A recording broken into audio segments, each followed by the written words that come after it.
अब मैं यहाँ पर मौजूद हूँ नाज़रीन इकराम, ये क्लासरूम्स हैं, ये क्लास 10A है।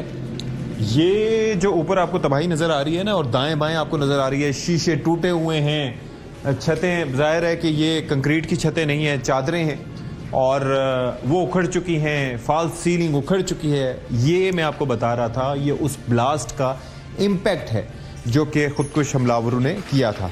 यानी कि एक वो बंदा जो ज़ाया हुआ वहाँ पर, जो गाड़ी लेके आया था, तकरीबन एस्टिमेट्स हैं कि 500 किलोग्राम के करीब वहाँ पर बारूदी मवाद हो सकता है।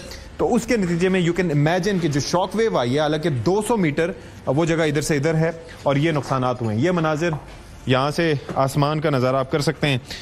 बड़ा हम ये जो मंजर देख सकते हैं, यहाँ पर बड़े एहतियात से हमें चलना पड़ रहा है, बिकॉज ये सारा यहाँ पर रबल है, मलबा है, छत ऊपर से बिल्कुल यहाँ से तबाह हो चुकी है।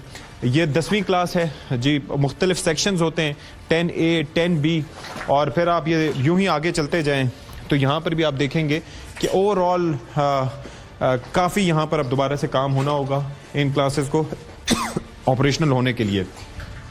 तो ये दहशतगर्द, आप ये देखें कि अब इनसे किसी भी तरह की हमदर्दी रखना या इनसे ये तवक्को रखना कि ये बातचीत करना चाहते हैं, ये हमाकत होगी, क्योंकि ऐसे सॉफ्ट टारगेट्स को, मासूम बच्चों को टारगेट करने की कोशिश करना। और ये अगर अंदर के मनाजिर भी मैं क्लासरूम्स के आपको दिखा सकूं तो यहाँ से ये दरवाज़ा बंद है, लेकिन हमारे कैमरा में दिखाएंगे कि ऊपर से जो फॉल्स सीलिंग है वो नीचे गिर चुकी है, छत में सुराख हुए हैं और मतलब बुरा हाल हुआ है। और यही मंजर इससे आगे का भी है कि यहाँ पर भी जहाँ तक वो एक शॉक वेव गई है, वहाँ पर यही तबाही की दास्तान रकम है। मैं चाहूँगा कि चल के ना आपको पीछे की साइड की भी इमारतें दिखा दूँ। तो यहाँ से भी बड़े एहतियात से, हमारे कैमरामैन भाई भी हैं साथ, तो वो भी बड़े एहतियात से भाई आप चल के आइएगा, क्योंकि यहाँ पर नीचे पूरा का पूरा फॉल सीलिंग गिरने की वजह से मलबा है और जितना एहतियात से काम लिया जाए वो कम है। तो यहाँ पर बड़ा काम होना है जी, लेकिन ये लोग इल्म दुश्मन भी हैं, तालीम दुश्मन भी हैं, और जब इनको सिक्योरिटी फोर्सेस की जानिब से भरपूर रिस्पांस मिल रहा था तो उसके बाद इनके पास यही रास्ता रह गया था कि ये यहाँ पर सॉफ्ट टारगेट्स को निशाना बनाए, बच्चों को निशाना बनाए, या इससे पहले सिविलियंस को निशाना बनाए। और ये अंदर एक और क्लास की हालत ज़रा आप ऊपर से देखें कि क्या सिचुएशन है। वाइट बोर्ड यहाँ पर लगा हुआ है, यहाँ पर 10 नवंबर से पहले तालीम यहाँ पर रवां होती होगी और इंशाल्लाह दोबारा से भी तालीम कंटिन्यू होगी, इल्म का सफ़र जारी रहेगा।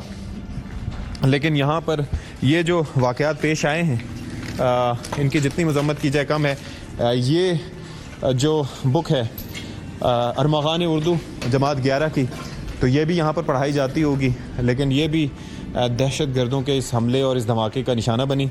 लेकिन इंशाअल्लाह ये सफ़र पाकिस्तान का जारी रहेगा। It's never been easy for Pakistan. दहशत गर्दी से पाकिस्तान एक अरसे से निमट रहा है, और उसके बाद यहाँ पर आने के बाद ये क्लासरूम का एक और क्लासरूम है, और मैं अंदर से ज़रा इसका जायज़ा आपको पेश कर दूँ कि जस्ट इमेजिन 200 मीटर उधर था, तकरीबन 150 मीटर हम इधर चल चुके हैं, और ये जो एडमिन ब्लॉक की आखिरी बिल्डिंग है और साथ में ये एकेडमिक ब्लॉक भी है। तो यहाँ तक उसका इम्पैक्ट धमाके का महसूस किया गया। मेरे ऊपर, मेरे इर्द गिर्द, मेरे आसपास आप हर तरफ चीज़ें टूटी हुई और हर तरफ तबाही देख रहे हैं, जो कि उस खुदकुश हमले के नतीजे में हुई।